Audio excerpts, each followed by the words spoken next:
NRI मालक ते एक उन्हां दी पंजाब दे अंदर कोठी दे उत्ते कब्जे दे लगे जिहड़े दोष ने आम आदमी पार्टी दी विधायक सरबजीत कौर माणूके नूं महंगे पैंदे दिखाई दे रहे हैं। पर उत्थे ही हुण खुल के सामने आए ने, उन्होंने प्रैस कॉन्फ्रेंस की, बकायदा किहड़े सियासतदान नूं चैलेंज कर दिता। उन्होंने कहा कि कोर्ट दे विच घड़ीसन तक की गल कह दी। कांग्रेस के विधायक सुखपाल सिंह खैहरा के खिलाफ उन्होंने उन्हां दी जायदाद बारे भी कि किवें बनी किवें नहीं बनी, ये सारियां गल्लां कहीआं।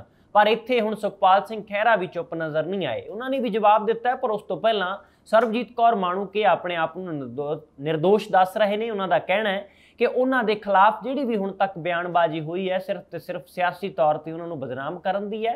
उन्हों के कोल बकायदा रेंट डीड है। हालांकि रेंट डीड के उत्ते भी सवाल उठे कि एक नकली मालक है जिहड़ा तैयार कर लिया गया, करम सिंह, जिसका नाम करम सिंह का जिक्र खुद MLA माणूके ने भी किया है कि वह पहला कांग्रेस के नाल जुड़े हुए सन, फिर बाद साडे नाल जुड़े, तो उन्होंने कहा कि ठीक है जिथे तुसीं पहला रह रहे सी, जे उन्होंने रेनोवेशन करवानी है, घर की मुरम्मत करवानी है, तो उन्होंने सानू गुजारिश की कि तुसीं किते होर भैन जी प्रबंध करो। ये गल्लां MLA माणूके ने खुद दसियां ने प्रैस कॉन्फ्रेंस विच। उन्होंने नाल ही ये गल कह दी है कि उस तो बाद करम सिंह आउंदे ने ते कहंदे ने तुसीं साडी कोठी है, वैसे तो असीं खुद लई बनाई है, पर तुसीं कुछ समय लई रहना है तो इत्थे रह सकदे हो। इसे करके उन्हां नाल असीं रेंट डीड बना लई, जिवें पहिलां बनाई सी बाकियां नाल। साडे कोल कोई अपना मकान नहीं है ते किराए ते असीं रह रहे हैं। इसे करके रेनोवेशन भी इसकी जिहड़ी करवाउण दी गल आखी गई ते सारियां गल्लां। हुण इस मसले दे विच आम आदमी पार्टी के विधायक सरबजीत कौर माणूके ने कहा है कि कोठी ते कब्जे करन नूं लैके जिहड़े विवाद उठिया होया है वो मीडिया के सामने जो सामने आए ने तो उन्होंने कुछ गल्लां कहीआं। उन्होंने कहा कि कोठी के मालक ने चाबियां दित्तियां ने, उन्हां तो ही असीं लईआं सी ते उन्हां नूं ही असीं चाबियां वापस कर चुके हैं। कांग्रेसी विधायक सुखपाल सिंह खैहरा ने उन्हां ते झूठे इल्जाम लगाए ने, सरबजीत कौर माणूके का कहना है। हालांकि सिर्फ सुखपाल सिंह खैहरा ही नहीं, वख-वख RTI एक्टिविस्ट होण, मीडिया अदारे होण, सारे पब्लिक डोमेन दे विच खबरां उन्हां दे हवाले नाल छप चुकीआं ने कि किवें, और खुद NRI परिवार मीडिया दे विच आ चुका। उन्होंने कहा कि साडे कोल मालकी दे सारे कागज ने, इस दे बावजूद उल्टा सानू ये कहा गया सरकार साडी है, पुलिस साडी है, और उन्होंने दबका लिया गया या डरा दिता गया। इस तरह दीयां गल्लां उन्होंने मीडिया विच कह दित्तियां ने NRI परिवार ने। हुण सरबजीत कौर माणूके का कहना है कि पंजाब दे विच उन्हां दे ते उन्हां दे परिवारक मैंबरां दे नाम दी कोई संपत्ति नहीं है, इसे करके ही वो किराए दे उत्ते कोठी ते लैके रह रहे सी ते मालकां ने कोठी खाली करवा ली ते उस तो बाद एग्रीमेंट अनुसार खाली जिहड़ी है कोठी करवा ली गई सी ते माणूके ने कहा कि उन्हां दे कोल कोई संपत्ति नहीं सी, इस करके होर किराए ते घर लभना सी। जिहड़ी NRI महिला है, बीबी है, जिन्होंने कहा कि वह विधवा भी है, तो उन्होंने कहा कि उन्होंने जल्दबाजी दिखाई है। उन्होंने कहा कि एक NRI जिहड़ी बीबी है भारत आके उन्हें जिहड़ी वापस आई पंजाब, कोठी ते अपना हक जता दिता। इस ते उन्होंने उस महिला नूं शिफ्ट होने के लिए जिहड़ा समा मंगिया सी, क्योंकि समा जिहड़ा वो 2 महीने तो लग ही जाते हैं तकरीबन जदों भी कोई घर खाली करना होवे सारे प्रक्रिया दे विच प्रोसैस दे विच। उन्होंने कहा कि उस बीबी ने जल्दबाजी दिखा दी। हालांकि इत्थे हुण ये गल्लां ही नहीं क्लीयर हो रही कि जिहड़ा करम सिंह है फिर वो कोठी का मालक किवें है, जेकर बीबी ने ज़्यादातर जिहड़ी है वो जल्दबाजी दिखाई है। हुण इस दे विच एक गल होर कही गई है कि रॉयल कलोनी है जिहड़ी उत्थे मनप्रीत कौर नाम की जिहड़ी एक महिला कोठी किराए ते लई सी, विवादित कोठी है जिहड़ी वो असीं खाली जिहड़ी करन दे लई कहा गया वो खाली कर देंगे। और इत्थों तक कहा कि कांग्रेसी विधायक ने जिहड़े उन्हां दे कोई ना कोई दर्द है जिहड़ा होया रहिंदा, जिस करके वो कुछ भी बोलते रहंदे ने। वो कहंदे कि उन्हां दे पेट विच ही दर्द रहिंदा, इस तरह की उन्होंने शब्दावली वरती। उन्होंने कहा कि किसी दी परेशानी का समाधान है जिहड़ा वो उन्हां दे कोल नहीं है। हालांकि इस मसले दे विच बल्कि अपनी जिहड़ी हो रही ओछी राजनीति है उसनूं चमकाउण दी खातर ये सारियां गल्लां कहीआं जा रहीआं ने। उन्होंने कहा कि कांग्रेसियां ते उन्हां दे बच्चे ने जिहड़े वो लगातार किसी ना किसी तरह की जिहड़ी जाल विछा रहे ने, साजिश रच रहे ने। और गुस्से दे विच आके उन्होंने कहा कि एक माँ अपने बच्चों दे हल्क की जान जिहड़ी है वो खिंच लैंदी है।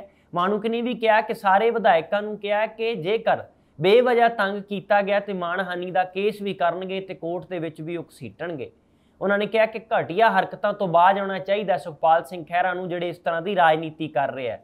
उन्होंने सारियां गल्लां कीतियां। उन्होंने कहा कि रामगढ़ वाली जिहड़ी कोठी की सड़क हड़प्पण का दोष है वह भी सुखपाल सिंह खैहरा के उत्ते सरबजीत कौर माणूके ने लगा दिता है। और खैहरा की जायदाद किवें बनी है, किन्ने एकड़ जमीन किवें बना ली गई, इस नूं लैके भी उन्होंने कहा कि जिहड़ा लैंड रेवन्यू एक्ट का उलंघन किया गया 1972 के तहत, जिथे उन्होंने कोल 17 किले जमीन ਵੀ ਨਹੀਂ ਰੱਖੀ ਜਾ ਸਕਦੀ ਸੀ, ਪਰ ਉਹਨਾਂ ਨੇ ਕਿਹਾ ਕਿ 51 ਕਿੱਲੇ ਜ਼ਮੀਨ ਕਿੱਥੋਂ ਆਈ। ਇਹ ਸਾਰੀਆਂ ਗੱਲਾਂ ਉਹਨਾਂ ਨੇ ਆ ਕੇ ਉਹਦੇ ਵਿੱਚ ਕਹੀਆਂ ਨੇ, ਤੇ ਨਾਲ ਹੀ ਕਿਹਾ ਕਿ ਸੀਐਮ ਭਗਵੰਤ ਮਾਨ ਨੇ ਇਸ ਮਸਲੇ ਦੇ ਵਿੱਚ ਜਿਹੜਾ ਕੇਂਦਰ ਦੇ ਖਿਲਾਫ ਜਿਹੜਾ ਸੈਸ਼ਨ ਸੱਦਿਆ ਉਸ ਬਾਰੇ ਵੀ ਉਹਨਾਂ ਨੇ ਕਿਹਾ, ਤੇ ਨਾਲ ਹੀ ਕਿਹਾ ਕਿ ਜਿਹੜੇ ਵਿਰੋਧੀ ਧਿਰ ਦੇ ਆਗੂ ਨੇ ਗੈਰ ਜ਼ਰੂਰੀ ਗੱਲਾਂ ਨੂੰ ਧਿਆਨ ਭਟਕਾਉਂਦੇ ਰਹਿੰਦੇ ਨੇ। ਹਾਲਾਂਕਿ ਸਾਡੇ ਮੁੱਖ ਮੰਤਰੀ ਸਾਹਿਬ ਤੇ ਅਸੀਂ ਜਿਸ ਤਰ੍ਹਾਂ ਦੀ ਰਾਜਨੀਤੀ ਕਰਨਾ ਚਾਹੁੰਦੇ ਹਾਂ, ਇਸ ਤੋਂ ਅਸੀਂ ਡਰਨ ਵਾਲੇ ਨਹੀਂ ਤੇ ਨਾ ਹੀ ਅਸੀਂ ਟਾਲਾ ਵੱਟਣ ਵਾਲੇ ਹਾਂ। ਔਰ ਸਾਰਾ ਕੁਛ ਆ ਜਿਹੜਾ ਉਹ ਕਿਵੇਂ ਪਬਲਿਕ ਡੋਮੇਨ ਦੇ ਵਿੱਚ ਉਹਨਾਂ ਨੇ ਕਿਹਾ ਕਿ ਜਿਹੜਾ ਨਸ਼ਾ ਤਸਕਰੀ ਦੇ ਰੂਪ ਨੂੰ ਲੈ ਕੇ ਆਮ ਆਦਮੀ ਪਾਰਟੀ ਦੀ ਵਿਧਾਇਕ ਸਰਬਜੀਤ ਕੌਰ ਮਾਣੂਕੇ ਨੇ ਕਿਹਾ ਕਿ ਖਹਿਰਾ ਇੱਕ ਵਿਅਕਤੀ ਜਿਨ੍ਹਾਂ ਦਾ ਆਪਣੇ ਦੋਸਤ ਜਿਗਰੀ ਯਾਰ ਕਹਿੰਦੇ ਸੀ, ਦੋਸਤ ਦੇ ਖਿਲਾਫ ਸਿਟੀ ਥਾਣਾ ਜਗਰਾਉਂ ਦੇ ਵਿੱਚ NDPS ਐਕਟ ਦੇ ਤਹਿਤ ਇੱਕ ਕੇਸ ਵੀ ਦਰਜ ਹੈ। ਔਰ ਉਹ ਕੇਸ ਉਸ ਸਮੇਂ ਦਰਜ ਹੋਇਆ ਜਦੋਂ ਖਹਿਰਾ ਦੇ ਖਿਲਾਫ ਕਾਨੂੰਨੀ ਕਾਰਵਾਈ ਹੋ ਰਹੀ ਸੀ। ਜਿਸ ਦੋਸਤ ਦੀ ਖਹਿਰਾ ਗੱਲਾਂ ਕਰਦੇ ਨੇ, ਉਹਨਾਂ ਨੇ ਕਿਹਾ ਕਿ ਉਹਨਾਂ ਸਮੱਗਰੀ ਆ ਜਿਹੜੀ ਉਹ ਉਹਨਾਂ ਕੋਲ ਨਸ਼ੇ ਦੀ ਤਸਕਰੀ ਦੀ ਹੋਈ ਸੀ, ਜਿਸ ਕਰਕੇ ਪੁਲਿਸ ਨੇ ਉਹਨਾਂ ਨੂੰ ਪਕੜਿਆ ਵੀ ਸੀ। ਸਾਰੀਆਂ ਗੱਲਾਂ ਦੇ ਇਲਜ਼ਾਮ ਲਾ ਦਿੱਤੇ, ਪਰ ਉਸ ਤੋਂ ਬਾਅਦ ਖਹਿਰਾ ਨੇ ਵੀ ਇਸ ਮਸਲੇ ਦੇ ਵਿੱਚ ਜਿਹੜਾ ਹੁਣ ਟਵੀਟ ਕਰ ਦਿੱਤਾ ਤੇ ਉਹਨਾਂ ਨੇ ਤਿੱਖੇ ਸ਼ਬਦ ਹੀ ਵਰਤੇ ਨੇ। ਔਰ ਮਾਣੂਕੇ ਨੇ ਜਿਹੜੀਆਂ ਕਈਆਂ ਗੱਲਾਂ ਨੇ ਉਹਨਾਂ ਨੂੰ ਸਿਰੇ ਦੇ ਉੱਤੋਂ ਰੱਦ ਕਰ ਦਿੱਤਾ ਹੈ। ਔਰ ਸੁਖਪਾਲ ਸਿੰਘ ਖਹਿਰਾ ਇਸ ਮਸਲੇ ਦੇ ਵਿੱਚ ਕੀ ਕਹਿੰਦੇ ਨਜ਼ਰ ਆ ਰਹੇ ਨੇ, ਉਹਨਾਂ ਨੇ ਵੀ ਇੱਕ ਟਵੀਟ ਕਰ ਦਿੱਤਾ ਹੈ। ਸੁਖਪਾਲ ਸਿੰਘ ਖਹਿਰਾ ਨੇ ਇਸ ਮਸਲੇ ਵਿੱਚ ਕਿਹਾ ਕਿ ਉਲਟਾ ਚੋਰ ਕੋਤਵਾਲ ਨੂੰ ਡਾਂਟ ਰਿਹਾ ਹੈ। ਇਸ ਤਰ੍ਹਾਂ ਦੀਆਂ ਗੱਲਾਂ ਉਹਨਾਂ ਨੇ ਲਿਖ ਦਿੱਤੀਆਂ ਨੇ। ਉਹਨਾਂ ਨੇ ਕਿਹਾ ਕਿ ਉਹ ਇਸ ਤਰ੍ਹਾਂ ਨਹੀਂ ਬਚ ਸਕਦੇ,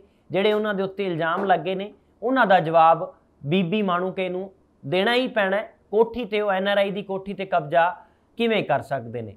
ਇਹ ਸਾਰੀਆਂ ਗੱਲਾਂ ਸੁਖਪਾਲ ਸਿੰਘ ਖਹਿਰਾ ਨੇ ਕਰ ਦਿੱਤੀਆਂ ਨੇ ਕਿ ਉਹਨਾਂ ਨੇ ਬੇਸਲੈਸ ਐਲੀਗੇਸ਼ਨ ਨੇ ਜਿਹੜੇ ਉਹ ਮੇਰੇ ਖਿਲਾਫ ਲਗਾ ਦਿੱਤੇ ਨੇ। ਹੁਣ ਬਿਆਨਬਾਜ਼ੀ ਹੋ ਰਹੀ ਹੈ, ਆਮੋ ਸਾਹਮਣੇ ਹੋ ਚੁੱਕੇ ਨੇ MLA ਸਰਬਜੀਤ ਕੌਰ ਮਾਣੂਕੇ ਤੇ ਸੁਖਪਾਲ ਸਿੰਘ ਖਹਿਰਾ। ਦੇਖਦੇ ਹਾਂ ਸੱਚਾਈ ਕੀ ਬਾਹਰ ਆਉਂਦੀ ਹੈ। ਹਾਲਾਂਕਿ ਇਸ ਮਸਲੇ ਦੇ ਵਿੱਚ ਜੇਕਰ ਇਨਵੈਸਟੀਗੇਸ਼ਨ ਸਮੇਂ ਤੇ ਮੁਕੰਮਲ ਹੁੰਦੀ ਹੈ, ਰਿਪੋਰਟ ਦਿਖਾ ਦਿੱਤੀ ਜਾਵੇ ਕਿ ਆਹ ਸੱਚ ਹੈ ਤੇ ਆਹ ਝੂਠ ਹੈ, ਫਿਰ ਸਾਰਾ ਕੁਝ ਜਨਤਾ ਦੇ ਸਾਹਮਣੇ ਰੱਖਣਾ ਚਾਹੀਦਾ ਹੈ। ਜੇਕਰ ਇਸੇ ਤਰ੍ਹਾਂ ਕੁਝ ਓਲੇ ਰੱਖੇ ਗਏ ਤਾਂ ਫਿਰ ਇਸ ਭੰਬਲ ਭੂਸੇ ਦੇ ਵਿੱਚ ਨੁਕਸਾਨ MLA ਸਰਬਜੀਤ ਕੌਰ ਮਾਣੂਕੇ ਦਾ ਵੀ ਹੋਰ ਹੋ ਸਕਦਾ ਹੈ, ਤੇ ਨਾਲ ਹੀ ਹੋਰ ਬਹੁਤ ਸਾਰੇ ਅਜਿਹੇ ਨਾਮ ਨੇ ਜਿਸ ਦੇ ਵਿੱਚ ਉਹ ਸਵਾਲਾਂ ਦੇ ਘੇਰੇ ਵਿੱਚ ਹਮੇਸ਼ਾ ਘੇਰੇ ਰਹਿਣਗੇ। ਹੁਣ NRI ਪਰਿਵਾਰ ਨੂੰ ਜਿੱਥੇ ਕੁਰਲਾ ਰਹੇ ਨੇ ਕਿ ਸਾਨੂੰ ਇਨਸਾਫ ਮਿਲੇ, ਸਾਡੀ ਕੋਠੀ ਸਾਡੇ ਨਾਮ ਹੈ, ਸਾਨੂੰ ਵਾਪਸ ਕੀਤੀ ਜਾਵੇ। ਦੇਖਦੇ ਹਾਂ ਕਿ ਉਹ ਕੋਠੀ ਉਹਨਾਂ ਦੇ ਹਵਾਲੇ ਕਦੋਂ ਹੁੰਦੀ ਹੈ। ਫਿਲਹਾਲ ਤੁਸੀਂ ਬਣੇ ਰਹੋ ABC ਪੰਜਾਬ ਦੇ ਨਾਲ।